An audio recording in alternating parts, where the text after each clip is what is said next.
இவர் பேர் தான் மோகித் கோயல்.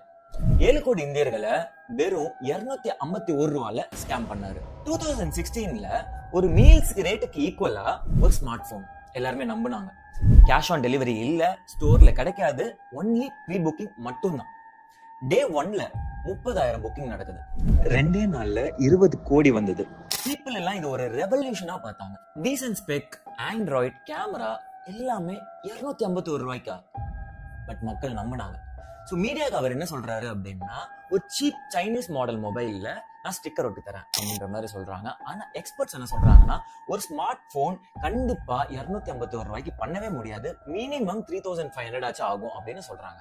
இங்கதான் மக்களுக்கு டவுட் வருது and media and experts questions rice பண்றாங்க. இந்த டைம்ல மோகித் ஸ்டெப் இன் பண்ணி என்ன சொல்றாரு அப்படின்னா, உங்களுக்கு வேண்டாம்னா நாங்க மணியை வந்து ரீஃபண்ட் பண்ணிடுறேன் அப்படின்னு சொல்றாரு. உங்க மணி எல்லாமே சேஃப்னு சொல்றாரு. அதுக்கப்புறம் அவர் என்ன பண்றாரு அப்படின்னா, அந்த மொபைல்ல கேஷ் ஆன் டெலிவரி ஆர்டர்ஸ்க்கு ஓபன் பண்ணி விடுறாரு.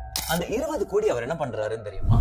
PayU அண்ட் CC Avenue மூலமா எஸ்க்ரோல போட்டு வைக்கிறாரு. அது 6 மாசம் அங்கேயே இருக்கு அண்ட் FD மாதிரி அவர் இன்ட்ரெஸ்ட் ஏர்ன் பண்ணிட்டு இருந்தாரு. போன்ஸ் டெலிவர் ஆகல, ரீஃபண்ட்ஸ் இஷ்யூ ஆயிடுச்சு, அவரு ப்ராஃபிட்ஸோட வெளில வந்துட்டாரு. இந்த பிரச்சனை என்னன்றது கண்டுபிடிக்கிறதுக்கு முன்னாடி he earned money. இந்த ஸ்கேம் பத்தி என்ன நினைக்கிறீங்கன்றத கமெண்ட்ல சொல்லுங்க.